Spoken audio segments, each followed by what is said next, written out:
Court jails Nigerian professor Uduk for 3 years over false election results in 2019 polls. Can you imagine? The whole 2019. It's now that they're finishing the case after many years now, after almost 5 years, getting to 6 years. Can you imagine? And now he's going to jail for false election results. Can you imagine what is happening here? The Independent National Electoral Commission, INEC, prosecuted him, and in addition to the prison term, the court imposed 100,000 naira fine on him. So a state high court in Uyo, Akwa Ibom State, has sentenced a university professor to 3 years in prison for perjury and publishing false election results during the 2019 general elections. Can you imagine? So the convicted academic professor, Uduk of the University of Uyo, was found guilty of announcing and publishing fabricated results in the Esenudim State constituency election, where he served as the returning officer. So the Independent National Electoral Commission, INEC, prosecuted him, and in addition to the prison term, the court imposed a 100,000 naira fine on him. So the case marks the second high-profile conviction of a Nigerian professor for electoral fraud. In 2021, another academic professor, Peter Ogban, was jailed for 3 years for falsifying results in the Akwa Ibom Northwest Senatorial District to favor the then APC candidate Godswill Akpabio, now the Senate president. Can you imagine? Ogban, a former University of Calabar lecturer, was convicted for manipulating results to boost Akpabio's votes against his opponent Christopher Ekpenyong of the People Democratic Party (PDP). So Akpabio has since denied any involvement in the electoral fraud. He will never agree now. We know that is his logo, but he will never agree. Quite unfortunate. So meanwhile, the cases against both professors were initiated by former INEC resident electoral commissioner in Akwa Ibom State, Mike Igini, who successfully secured their convictions before retiring in 2022. The guy try, I'm telling you. So if it's Igini that is doing this, then the guy try. He try, I'm telling you. That means there are still people with integrity in this country. So Uduk was first arraigned in December 2020 after a warrant was issued for his arrest the previous month due to his repeated failure to appear in court for the start of his trial. The professor pleaded not guilty to the 3 charges brought against him by Nigeria's Electoral Commission. However, the case faced multiple delays due to various reasons, including a change of defense lawyer and an incident where the defendant collapsed in the dock during cross-examination. So at one point, Uduk accused the presiding judge of bias and requested his recursal, a request that was granted. Now, the case was then reassigned by the state's chief judge, but ironically, it was returned to the same judge for continuation. So the judgment was initially set for 29 January, but was postponed to today, Wednesday, 5 February, after the defendant and his lawyer failed to appear in court, citing health issues. In response to the prosecution's request, Justice Basi Nkanang revoked the professor's bail and issued a fresh arrest warrant. So Uduk, dressed in a brown cassock, was later brought into the court in a wheelchair shortly before the prosecution and defense announced their appearance.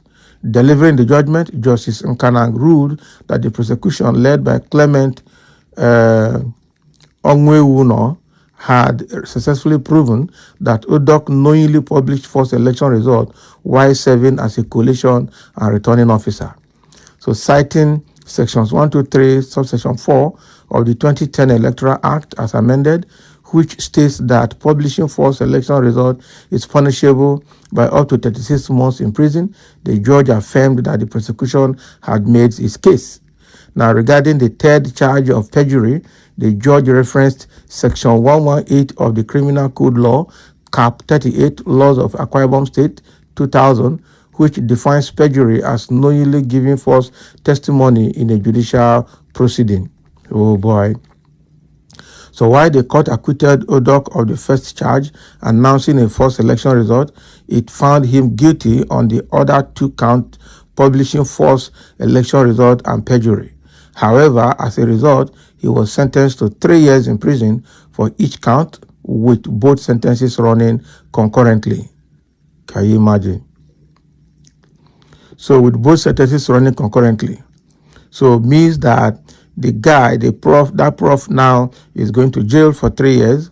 And it's not a joke, I'm telling you. So if they're not running concurrently, it would have been 6 years. But running concurrently means that it will be 3 years, 3 years this and 3 years that, running concurrently. And then he's paying 100,000 naira fine. So he's an ex-convict. Whether he's discharged and sent home or whatever on fine, well, it looks like there's no option of fine alone. So he's going to serve the jail term and also pay the 100,000. So he must go to jail. So whether his health is good or not, I'm sure the money he collected from Akpabio to do all these things, or money he collected from whoever he collected the money from, he will he will be a problem to him now. Quite unfortunate that somebody of his age, now look at the way he's ending his career. Look at the way he's ending his career. Very bad of him. I'm telling you, terribly bad of him. When they say be honest, they don't agree. This Igini, the former INEC chairman in Akwa Ibom State for 2019 election, is actually a man of integrity. He has just done what every other person is supposed to do. I'm telling you. Now let's get in, and so the first person commenting here says selective justice remains the greatest flaw of the Nigerian judiciary. If electoral fraud is truly being addressed, then the principal culprit, Professor Yakubu Mahmood, should not be exempted. Neither should the beneficiary of the said election walk free. Sadly, in Nigeria, the law applies only to those it chooses, while the powerful remain untouched. Until justice is served without bias, the cycle of impunity will persist. How long can a nation thrive when justice is selective? Well, so this is a state case now, and thank God the electoral umpire that did that job, the state resident electoral commissioner, who was Mr. Guinea, had to fight his case through, and he got it right.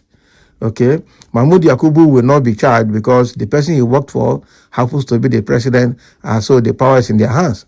So I agree, selective justice is a problem in Nigeria, but well, do you think this man has Yakubu is free? I'm telling you, look at this man's case now that has been convicted in Akwa Ibom. It took how many years? 5 years or 6 years, and now he's convicted. This other one will still. Even Yakubu Mahmoud, even if it is 10 years, I'm sure somebody will wake up and visit his case and handle it. So while the action of the court is deserving, one feels justice would have been served commensurately to the beneficiary of the falsified result as well. That is the question. So who was the beneficiary of the falsified result? Why have they not brought him to book in this matter? This must have been done against APC government, but for them it is a reward with a superior appointment. Of course, his community people should be proud of him for having a professor that's an educated criminal. When I tell people that Nigeria is highly irredeemable, some don't believe me.